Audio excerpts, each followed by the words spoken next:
12장 1절에서 10절까지 말씀입니다. 앞에 있는 화면을 보셔도 되겠습니다. 고린도후서 12장 1절에서 10절까지 말씀입니다. 앞에 있는 화면을 보셔도 되겠습니다. 고린도후서 12장 1절에서 10절까지 말씀입니다. 이제 제가 하나님의 말씀을 봉독하겠습니다. 하나님의 말씀을 경청하시기 바랍니다. 무익하나마 내가 부득불 자랑하노니 주의 환상과 계시를 말하리라. 내가 그리스도 안에 있는 한 사람을 아노니 그는 14년 전에 셋째 하늘에 이끌려간 자라.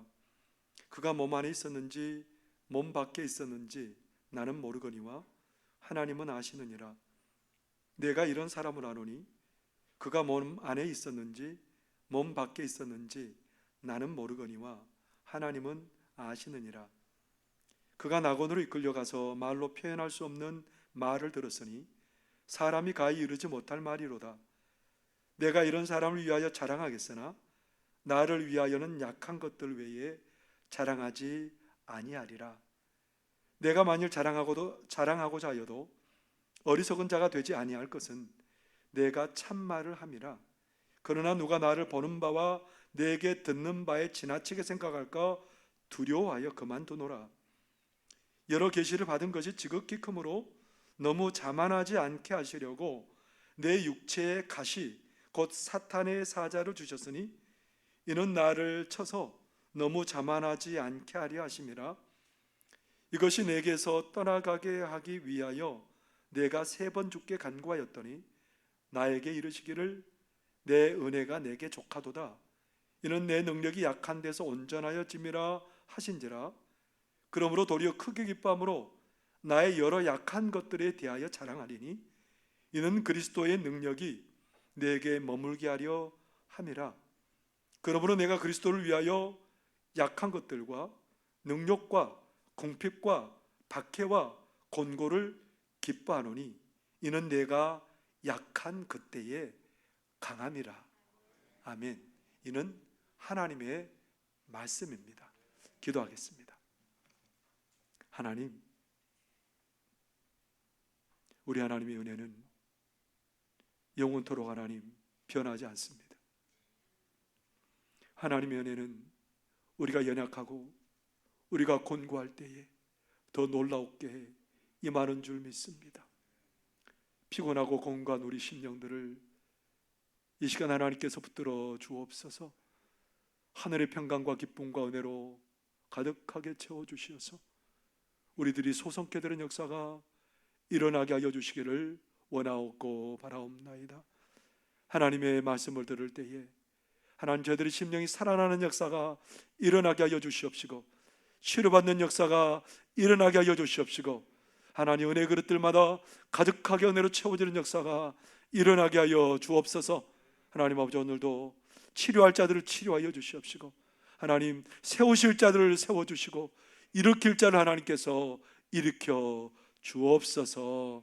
예수님 이름으로 기도하옵나이다. 아멘. 오늘도 하나님의 은혜를 사모하며 나온 우리 성도님들에게 하나님의 은혜와 기쁨이 충만하기를 바랍니다. 남자는 태어나서 3번 운다고 하죠. 언제 울까요? 어머니 태에서 나올 때 한 번 울고, 부모님이 돌아가셨을 때 한 번 울고, 나라가 망했을 때 한 번 운답니다. 이 말을 다르게 표현하면 남자는 안 운다는 거죠. 우리 대한민국 살아가는 남자들을 눈물 보이는 걸 극도로 싫어하고 꺼려합니다. 왜냐하면 그런 것들을, 그런 모습은 약한 모습이라고 생각하기 때문에 그렇습니다. 대부분의 많은 사람들은 강한 것들을 추구하고 살아가요. 다른 사람에게 뭐 어떻게 보이든지 내가 강하게 보이기를 원하는 그런 마음들이 있습니다. 그래서 남자들은 군대도 어디를 가려고 해요? 특수부대를 가려고 해요. 요즘 TV 프로 중에 강철부대라는 프로가 있습니다.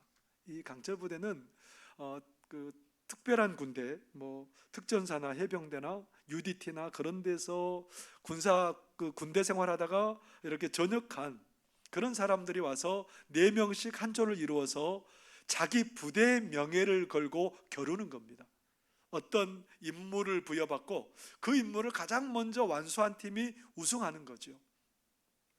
사람들은 평지를 걷기도 어려운 그런 곳을 그 사람들은 40km 완전 군장을 하고 막 그렇게 달려갑니다. 놀라운 일이죠. 그리고 그냥 맨몸으로 가도 가기 어려운 그 갯벌을 그 사람들은 보트를 머리에 이고 갯벌을 지나서 목표 지점까지 그렇게 가서 임무를 완수합니다. 그런 모습들을 보면서 대단하다, 나도 저렇게 되고 싶다, 그런 마음들이 있습니다. 누구나 다 우리는 강한 사람들이 되고 싶어 해요. 세상의 지혜는 자신의 가장 강한 부분을 그렇게 사람들에게 보여주고 약점을 가리고 싶어 합니다. 나는 완벽한 사람이라는 것을 보여주고 싶어 하는 게 세상 사람들이 추구하는 방향이고 지혜입니다. 왜 그렇게 하려고 할까요? 그래야 다른 사람들에게 약점이 안 잡힌다고 생각해요. 그래야 다른 사람들을 통해서 손해받지 않는다고 생각해요. 그래야 다른 사람들을 통제하고 다스리며 살아갈 수 있다고 생각합니다. 그렇다면 예수님을 따르고 예수님을 믿고 예수님의 십자가를 자랑하는 우리들은 어떤 삶을 살아가고 있을까요? 오늘 세상 가치에 사로잡혀 있는 한 교회를 우리에게 보여주고 있습니다. 고린도 교회가 그런 문제에 직면해 있습니다. 사도 바울은 고린도 교회에 들어가면서 오직 예수 그리스도와 십자가만 계속해서 자랑하고 증거했습니다. 그래서 고린도전서 2장 1절 2절에 이렇게 기록하고 있습니다. 형제들아, 내가 너희에게 나아가 하나님의 증거를 전할 때에 말과 지혜의 아름다운 것으로 아니하였나니 내가 너희 중에서 예수 그리스도와 그의 십자가에 못 박히신 것 외에는 아무것도 알지 아니하기로 작정하였습니다. 십자가, 예수님은 가장 강한 분이잖아요. 근데 그 가장 강한 분이 뭘 지셨다고요? 가장 약해지셔서 십자가 지셨답니다. 가장 강한 것을 자랑하고 드러내야 될 그분이 가장 약한 십자가를 드러내고 보여주셨다는 거예요. 근데 고린도 교인들은 어떤 것을 추구하고 있어요? 오히려 그 반대의 길로 가고 있어요. 가장 강한 것만 자랑하고 그거 추구하고 살아가고 있어요. 그 사람들은 자기가 따르는 지도자가, 내가 따르는 지도자가 가장 능력 있고 가장 강하고, 그래서 나도 그런 사람, 그 지도자 따라가니까 나도 강한 사람이야, 이런 얘기하고 싶어요. 은사들이 굉장히 많은데 내가 가진 은사들이 최고고 강한 은사라고 얘기해요. 그래서 다른 은사들은 무시하고 살아가요. 그런 고린도 교인들에게, 강함을 추구하는 고린도 교인들에게 강함을 자랑하는 사람들이 등장해요. 어떤 사람들이냐면 예루살렘에서 올라온 거짓 사도들이에요. 그 사람들은 뭐라고 말하냐면 우리는 자격 있는 사람들이라고 말하고, 우리는 추천서를 가지고 있는 사람들이라고 말하고, 많은 영적인 체험들을 그렇게 한 사람들이라고 말해요. 그러니까 강하게 나오니까 고린도 교인들이 그들에게 꼼짝 못하는 거예요. 부당한 요구를 해도 그 부당한 요구에 그렇게 거부를 못하고 그들에게 끌려갑니다. 사도 바울은 그런 사람들 앞에 그 가짜 거짓 사도들이 사도 바울을 가짜 사도라고 그렇게 매도를 해요. 사도 바울이 전한 복음도 덩달아서 그렇게 위기에 처하게 되었습니다. 이 정도 되면 사도 바울이 어떻게 대응을 해야 돼요? 봐라, 나도 너희들보다 훨씬 강한 것들이 있다라고 사도 바울이 그렇게 그들과 똑같이 맞받아쳐야 되잖아요. 그래야 이길 수 있죠. 강하게 나오니까 강하게 나가야 되잖아요. 근데 사도 바울이 어떻게 해요? 그들이 강하게 자기들의 강한 것들을 자랑하고 그렇게 나오는데 사도 바울은 전혀 다른 방향으로 그들에게 대응을 합니다. 그래서 고린도후서 11장에 보면 내가 진짜 사도인 증거를 얘기를 해요. 여러분, 제가 진짜 사도인 증거는요, 다른 사람들보다 제가 가장 많은 고난을 받았기 때문입니다. 그렇게 얘기를 해요. 사도는 그러면서 수많은 고난을 당했답니다. 죽을 고비를 넘기고 자지 못하고 줄이고 목마르고 추고 춥고 헐벗었다고 말합니다. 그것으로 그치는 게 아니라 자기가 복음을 전한 그 성도들이 아파하면 자기는 더 아파하고요, 교회가 어려움이 있으면 자기는 더 흔들리고 아파하고, 그런 모습들이 강함을 추구한 모습들이 아니라 약한 모습이잖아요. 사도 바울은 그 모습들을 통해서 자기의 자랑이 뭐라고 말하냐면 약한 것이 내 자랑이라고 얘기를 해요. 고린도후서 11장 30절에 보면 그는 그런 고백합니다. 내가 부득불 자랑할진대 내가 약한 것을 자랑하리라. 사도 바울은 나는 약한 사람입니다, 여러분. 거짓 사도들처럼 자기의 약함을 강함으로 포장하는 사람들이 아니에요. 자기가 노상 강하다고 말하는 사람들이 아니라 사도 바울은 그들과는 전혀 다르게 예수님을 따르는 그 제자답게 자기의 약한 것을 자랑한다, 그렇게 얘기를 합니다. 거짓 사도들이 영적인 체험을 드러내고 자랑하고 그것을 자기의 큰 무기 삼습니다. 사도 바울도 그런 영적인 체험이 있는 사람이라고 말합니다. 12장 2절에 그가 뭐라고 말합니까? 내가 그리스도 안에 있는 한 사람을 아노니 그는 14년 전에 셋째 하늘에 이끌려간 자라. 그가 몸 안에 있었는지 몸 밖에 있었는지 나는 모르거니와 하나님은 아시느니라. 그가 가장 높은 하늘에 올라갔다는 거예요. 그 낙원에 올라갔는데 그곳에서 가히 표현하지 못할 말을 들었답니다. 그거 하나만 해도 탁월한 그런 사람이잖아요. 이거 하나만 해도 정말 사도잖아요. 그런 사도 바울이 은사가 얼마나 많았는지 몰라요. 그가 다른 모든 사람들보다 더 많은 방언을 말했다라고 사도 바울은 자랑할 만큼 자기가 자랑하고 드러낼 것들이 너무너무 많습니다. 근데 여러분, 사도 바울이 이상해요. 내가 그렇게 그런 경험을 했다고 말하는 게 아니라 사도 바울이 하는 말이 내가 그리스도 안에 있는 한 사람을 아노니. 이 사람 누구예요? 사도 바울이에요. 자기 자신이 내가가 드러낸 게 아니고 사도 바울은 그렇게 자신을 제3자로 지칭하면서 자신이 드러나고 자신이 높아질까 봐 지금 그것을 두려워하고 있는 거예요. 자신이 포장돼서 강한 사람으로 인식될까 봐 그거에 대해서 사도 바울은 두려워하고 있습니다. 그래서 사도 바울은 그런 큰 체험을 가진 사람이지만 그것들을 자랑하지 않고 그것들을 드러내지 않아요. 오히려 그는 뭐라고 말합니까? 고린도후서 12장 5절에 보면 이렇게 말합니다. 내가 이런 사람을 위하여 자랑하겠으나 나를 위하여 약한 것들 외에 자랑하지 아니하리라. 약한 것들 자랑한답니다. 하나님께서 그런 놀란 은혜를 가지고 그래서 그것들 때문에 강함을 자랑할 수밖에 없는 그에게 하나님께서 뭘 주셨다고 말하냐면 사탄의 가시. 성경은 사탄의 가시가 뭐라고 우리에게 설명해 주지 않아요. 고린도 교인들은 알아요. 사도 바울도 뭔지 알아요. 알고 있는 거예요, 다. 성경학자들은 그것이 안질일 것이다. 어떤 사람들은 간질일 것이다. 어떤 사람은 지중해에서 그렇게 많이 발생하는 말라리아 때문에 극한 고통을 사도 바울이 받았을 것이다. 그래서 사도 바울이 그렇게 구했어요.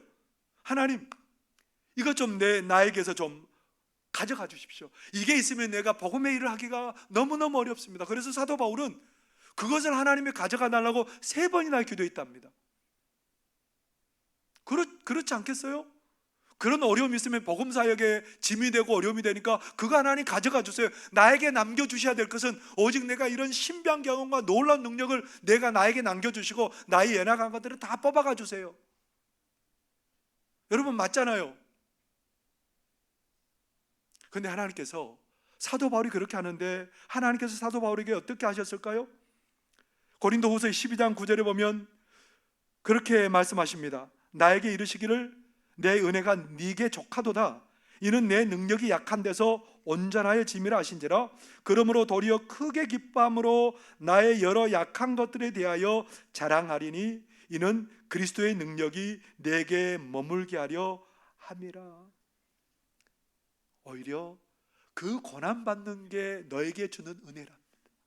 아이, 세상에 고난이 무슨 은혜고 약함이 무슨 은혜가 될까요? 근데 우리 주님께서는 그 고난받고 약해지는 게 너에게 은혜라는 거예요. 왜 그럴까요? 우리 주님 우리 인생을 너무 잘 아시거든요. 우리 인생이 얼마든지 교만해질 수 있다는 것을 너무너무 잘 알아요. 그래서 약함을 허락하셔서 그 약함 때문에 겸손으로 허리를 돌리고 하나님 바라보게 하기 위해서 하나님께서 그런 고난을 주시는 거지요. 그래서 고린도후서 12장 7절에 이렇게 말씀하십니다.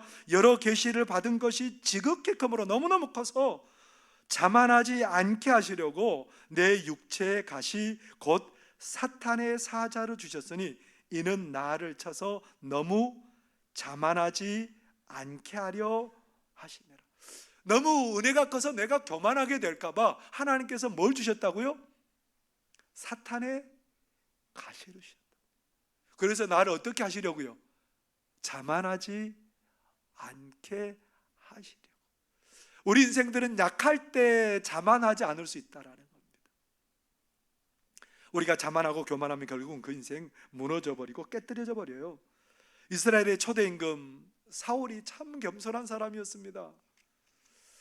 사무엘을 통해서 너가 왕이 될 것이다 그러니까 아닙니다. 저는 그럴 자격이 없는 사람입니다. 저희 집안도 그럴 집안이 아니고요. 저도 그럴 사람이 아닙니다.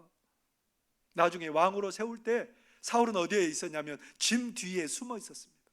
나는 그럴 사람 아니라는 거예요. 그런 사람이 왕이 됐어요. 어떻게 됐을까요? 점점점 교만이 머리를 들기 시작합니다.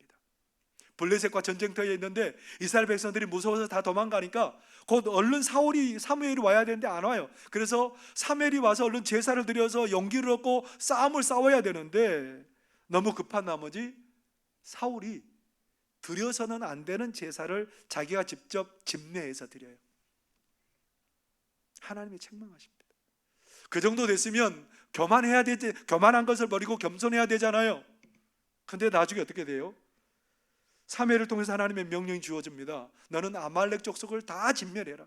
그랬더니 사울이 어떻게 해요? 점점 교만해져서 아각 왕을 사로잡아오고 그리고 좋은 짐승들을 가지고 오고 명분은 좋아요. 하나님 앞에 제사하겠다는 거예요. 근데 하나님 말씀 듣지 않고 백성들의 요구대로 자기의 인기를 위해서 왕을 살려서 잡아오고 짐승들을 그렇게 잡아오게 되었던 거죠. 결국 그러한 교만함이 점점 더 커져가는 사울이 어떻게 됐을까요?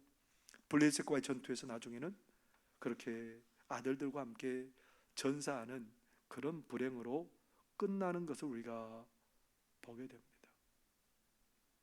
하나님께서는 우리가 받은 능력으로 말미암아 교만하게 되는 것을 바라지 않으시는 거예요. 우리가 오히려 우리 가운데 있는 그 연약함 때문에 점점 우리가 겸손하게 하나님 바라보기를 원하는 거예요. 오늘 하나님의 사람들이 추구하고 가져야 될 것은 강함이 아니라는 거예요. 우리가 하나님 앞에서 연약한 자들임을 깨닫고 하나님의 능력을 구하고 살아가는 사람들이 지혜로운 사람들이라는 겁니다. 연약함 자체가 복 있는 게 아니고 그 연약함 때문에 하나님을 바라볼 수 있는 것이 복이라는 거예요. 그래서 우리 믿음의 사람들은 우리가 항상 얼마나 연약한 존재들인지 우리가 날마다 잊지 않고 살아가는 그 사람이 복 있는 사람이라고 말합니다. 사울의 모습과는 반대로 다윗은 어떻게 그의 인생을 살아가고 있었을까요? 성전을 짓고 싶었습니다. 그런데 하나님께서 성전을 짓지 말라고 하세요.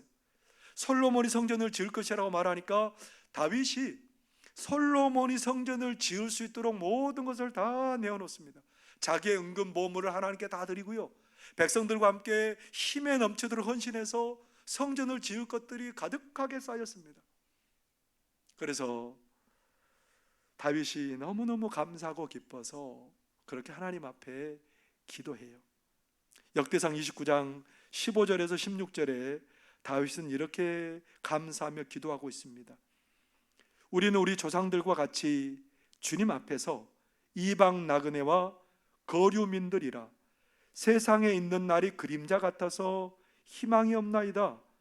우리 하나님 여호와여, 우리가 주의 거룩한 이름을 위하여 성전을 건축하려고 미리 저축한 이 모든 물건이 다 주의 손에서 왔사오니 다 주의 것이니이다. 다윗은 얼마든지 자기의 부유함을 자랑할 수 있어요. 전쟁에서 얻은 전리품을 가지고 내가 모은 그것들을 가지고 하나님께 드리면서 얼마든지 생색낼 수 있어요.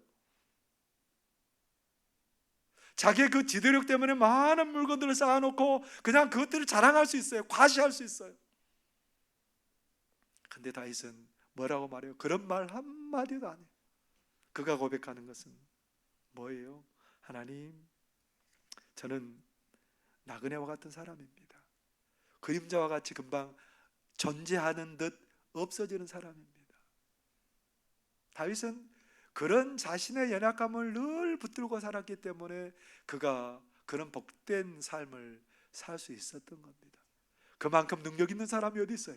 그만큼 뛰어난 군인이 어디 있어요? 그만큼 지혜로운 사람이 어디 있어요? 그러나 그는 항상 자신의 연약함을 알고 그것을 붙들고 살아갔기 때문에 그 교만이 아니고 겸손이 그를 빛나게 했던 것이지요. 사도 바울은 그런 고백합니다. 고린도후서 4장 7절에 이렇게 기록하고 있습니다. 우리가 이 보배를 질그릇에 가졌으니 이는 심히 큰 능력은 하나님께 있고 우리에게 있지 아니함을 알게 하려 함이라. 사도 바울이 뭘 얘기해요? 우리는 질그릇이라 합니까, 여러분? 자신을 비롯해서 모든 성도들이 질그릇 같다라는 거예요. 유리그릇이 아니고 쇠그릇이 아니라는 거예요. 쇠그릇은 어떤 그릇이에요? 아무리 내동댕이 치고 그냥 그렇게 해도 깨어지지 않는 그릇이죠. 근데 질그릇은 어떤 그릇이에요? 살짝 부딪혀도 이가 나가고 조금만 충격에도 휘 깨져버릴 수밖에 없는 게 질그릇이라는 거예요.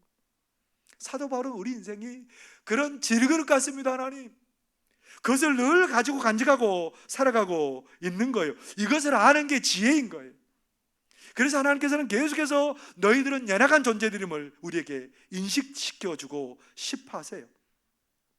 그래서 이사야 선지자를 통해서 이사야 40장 6절에서 8절에 이렇게 외치게 합니다. 말하는 자의 소리여 이르되 외치라. 대답하되 내가 무엇이라 외치리까 하니 이르되 모든 육체는 풀이요 그의 모든 아름다움은 들의 꽃과 같으니 푸른 마르고 꽃이 시들면 여호와의 기운이 그의 위에 불미라. 이 백성은 실로 풀이로다. 푸른 마르고 꽃은 시드나 우리 하나님의 말씀은 영영이 서리라 하라. 우리 인생이 어떻다는 거예요? 풀과 같답니다. 지금 풀이 막 한참 잘 자라고 생명력 넘치잖아요. 근데 가을이 오면 어떻게 돼요? 언제 그랬냐는 듯이 시들어지고 마는 게 우리 인생이라는 거예요. 우리 인생의 영광이 풀의 꽃과 같답니다. 이게 우리 인생이랍니다. 이것에 동의하는 사도 베드로는 베드로전서 1장 24절에 뭐라고 그것에 동의하면서 고백하고 있을까요? 모든 육체는 풀과 같고 그 모든 영광은 풀의 꽃과 같으니 푸른 마르고 꽃은 떨어지되. 구약에서부터 신약까지 우리 인생에게 하나님께서 계속해서 손가락으로 가르쳐 보여주고 싶은 게 뭡니까? 너희는 연약한 존재들이라는 거예요. 연약한 존재들이라는 거예요. 우리 인생들은 연약한 존재들입니다. 아무리 그 수많은 머리카락 중에 어느 하나라도 희거나 검게 할 수 없는 것이 우리 인생들의 현주소입니다. 마른 뼈도 살아나게 하신 하나님께서 그 제사장이고 선지자로 부름받은 에스겔에게 뭐라고 말씀하신지 아세요? 에스겔 37장 3절에 보면 이렇게 에스겔에게 물으십니다. 그가 내게 이르시되 인자야 이 뼈들이 능히 살 수 있겠느냐 하시기로 내가 대답하되 주 여호와여 주께서 아시나이다. 아니 그 많은 것 중에 이 에스겔 선지자를 부르면서 뭐라고 불러요? 인자야. 사랑하는 제사장 에스겔아 그렇게 부른 것도 아니고요. 내가 뽑고 택한 선지자 에스겔아 그렇게 말하는 게 아니고, 에스겔을 부를 때 뭐라고 부르셔요? 인자야, 벤 아담. 무슨 말이에요? 사람의 아들. 다른 표현을 하면 지극히 작은 자, 죽을 존재. 하나님 앞에 먼지만한 그런 지극히 보잘것없는 존재가 너야. 그 능력이 하나님 앞에 우리 인생들이 느껴야 되는 그런 감정이라는 거예요. 참 지혜자는 하나님 앞에 우리가 얼마나 연약한 존재들인 것을 잊지 않고 살아가는 겁니다. 연약한 그 자체가 복이 아니고, 연약함 통해서 하나님을 바라보는 게 복이라는 거예요. 연약함 때문에 하나님밖에 없습니다라고 고백하고 하나님 의지하고 붙드는 그 사람에게 하나님의 능력과 은혜와 지혜로 가득하게 채워주실 줄 믿습니다. 고린도후서 12장 9절의 말씀을 다시 한번 보기를 원합니다. 나에게 이르시기를 내 은혜가 내게 족하도다. 이는 내 능력이 약한 데서 온전하여짐이라 하신지라. 그러므로 도리어 크게 기뻐함으로 나의 여러 연약한 것들에 대하여 자랑하리니 이는 그리스도의 능력이 내게 머물게 하려 함이라. 연약함 때문에 하나님께 나가서 하나님만 붙들고 하나님 바라보았더니 누구의 능력이 나의 가운데 머물고 있어요? 우리 주님의 능력이 내 가운데 머물고 있어요. 그 하나님 바라보고 선교지 내내 하나님 의지하고 나갔더니 선교하는 지역마다 하나님의 능력으로 역사하는 그런 놀라운 사도가 된 거지요. 이 편지를 쓰고 있는 이 자리에서도 어떤 일이 벌어진지 아세요? 사도 바울이 자기가 사용하는 손수건과 아치마를 가지고 병자들 앞에 얹어놓으니까, 귀신 들린 자들 앞에 얹어놓으니까 병들이 떠나가고요, 귀신들이 떠나가고요, 이런 역사가 일어나게 되었던 겁니다. 직접 사도 바울이 가는 현장에는 어떤 일이 벌어졌을까요? 놀란 일이 벌어지지 않았겠습니까? 자기의 연약함을 바라보고 오직 예수 이름 붙들고 나가는데 그 예수의 이름 때문에 놀란 기적이 일어나요. 마술사들이 이것을 바라보고 깜짝 놀랍니다. 자기들이 사용하던 마술책을 전부 다 가지고 와서 산더미처럼 쌓아놓고 그것을 불질러 버립니다.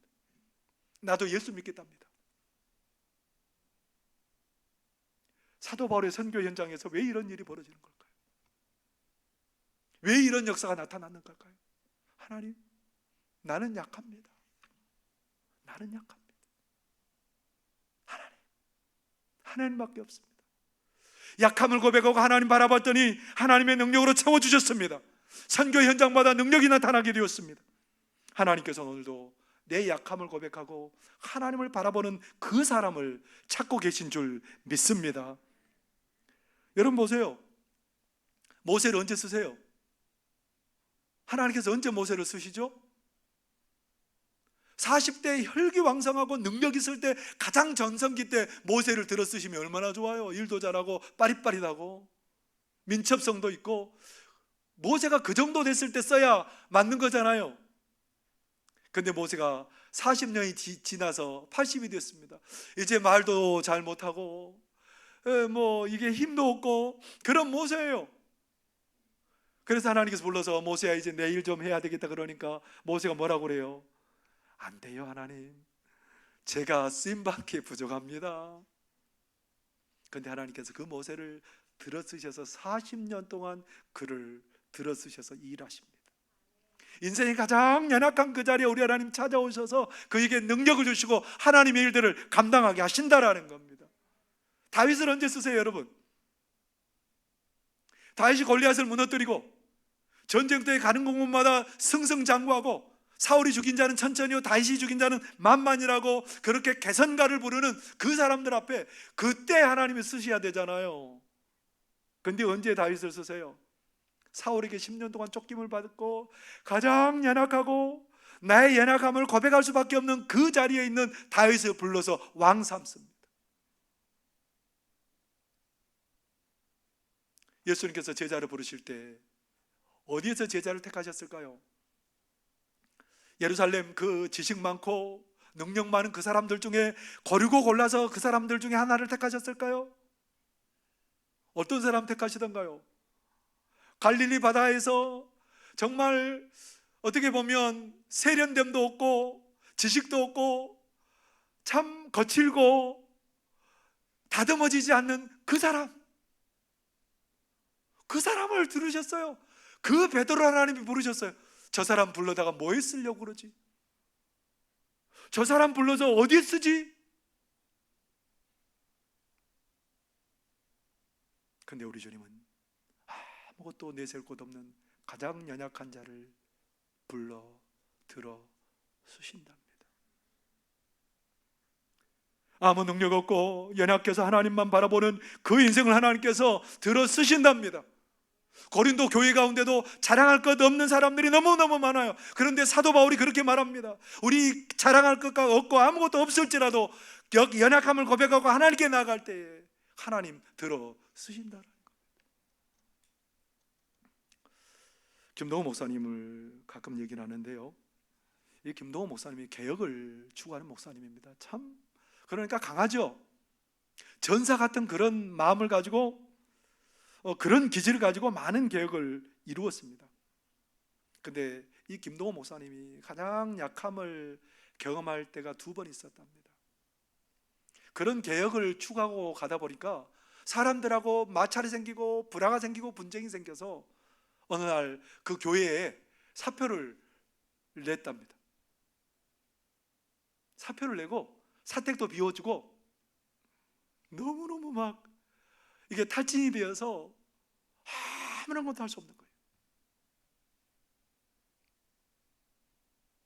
2달 동안 정말 죽은 사람처럼 두문불출하고 있었답니다.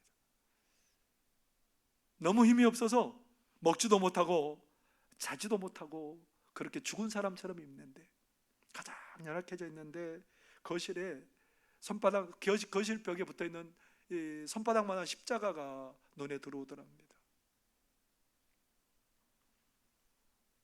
그 십자가가 그렇게 말하는 것 같더랍니다. 난 너 죽는 꼴 못 봐. 그 순간을 그 목사님은 잊을 수 없다고 합니다. 그 십자가가 자신을 살렸답니다. 내가 무슨 수를 쓰더라도 너 살리고 말 거야. 그 십자가를 통해서 그런 하나님의 마음을 깨닫게 되었답니다. 그 깨달음으로 말미암아 그는 그런 고백합니다. 이까짓 것 때문에 죽고 망할 사람이라면 우리 예수님이 날 위해 십자가를 지지도 안 하셨을 거야. 그런 마음의 깨달음이 왔답니다. 그가 그때부터 회복하게 되었고 그 연약함 중에 강함 되신 하나님을 만나게 되었답니다. 약할 때, 그 약한 그때 우리 주님 찾아오셔서 그 연약함을 이기게 하신다라는 겁니다. 그가 또 한 가지 연약해져 있을 때가 언제냐면 폐암에 걸려서, 그렇게 폐암이 걸려서 3개월 동안 그렇게 항암제를 맞고 고생을 합니다. 3개월 동안 항암 치료를 받는데 3번이나 절도를 했대요. 얼마나 힘들었습니까? 그렇게 너무너무 힘든데 그가 찬송을 부릅니다. 그렇게 연약할 때 그 찬송을 불렀는데 그 찬송가가 440장 찬송이었답니다. 어디든지 예수 나를 이끌면, 어디든지 예수 함께 가려네. 예수 함께 아니 가면 낙없고 예수님과 동행하면 겁없네. 어디를 가든지 겁낼 것 없네. 어디든지 예수 함께 가려네. 어디든지 우리 주님이 나와 함께 가신다는 것 때문에 그 놀라운 평화가 그의 마음 가운데 가득하게 들어오게 되었답니다. 그 연약함을 통해서 하나님께서 그렇게 말씀하시더랍니다. 내 백성을 위로해 주라. 자기도 연약해서 어떤 것도 할 수 없는 그에게 하나님이 말씀하시는 거예요. 내 백성을 위로하라. 내 백성을 위로하라. 그 하나님의 말씀이 마음에 감동을 주었고 결국은 유튜브 방송을 시작하게 되었고 많은 사람들이 그 방송을 통해서 큰 위로와 힘을 경험하게 되었습니다. 여러분, 우리 인생은 약해서 아무것도 할 수 없을 것 같아도 가장 약해질 때 그 하나님 바라보는 사람에게 하나님이 오늘도 역사하시는 줄 믿습니다. 우리 모두 다 연약해서 아무것도 할 수 없는 사람들입니다. 우리 인생들 자체가 연약해요. 그래서 우리는 강함을 잘하는 게 아니고 우리 연약함을 알기 때문에 그 연약함 붙들고 하나님께 나아가실 수 있기를 바랍니다. 하나님, 나는 아무것도 할 수 없습니다. 하나님, 나는 연약합니다. 하나님이 도와주세요. 그 하나님께 나아갈 때마다 우리 하나님 우리를 붙들어 주실 줄 믿습니다. 샘 주실 줄 믿습니다. 능력 주실 줄 믿습니다. 지혜 있게 하실 줄 믿습니다. 하나님은 오늘도 약함을 고백하고 하나님을 붙드는 그 사람을 붙들어 주셔서 승리의 삶을 살게 하실 줄 믿습니다. 연약함은 우리의 약점이 아니고 연약함은 우리의 강함 될 줄 믿습니다. 기도하겠습니다. 사랑하신 하나님 아버지, 고맙고 감사합니다. 우리 인생이 얼마나 연약한지 깨닫는 것이 지혜인 줄 압니다. 우리는 아무것도 할 수 없습니다. 하나님, 머리카락 하나도 희게도 검게도 할 수 없는 사람들입니다. 1초도 저희들이 연장하거나 늦추거나 할 수 없는 저희들입니다. 하나님, 그러나 우리의 이 연약한 우리들이 보배이신 예수님을 만났습니다. 하나님, 우리를 사랑하신 하나님을 만났습니다. 하나님, 그 하나님 때문에 연약함이 강함될 것이고 부족함이 체험될 것이고 하나님, 우리의 모자람이 넘침이 될 줄 믿습니다. 하나님, 그 하나님 오늘도 온전히 의지하게 하여 주시고 그 하나님 의지할 때에 연약함이 복되는 역사를 경험하도록 도와 주옵소서. 예수님 이름으로 기도하옵나이다. 아멘.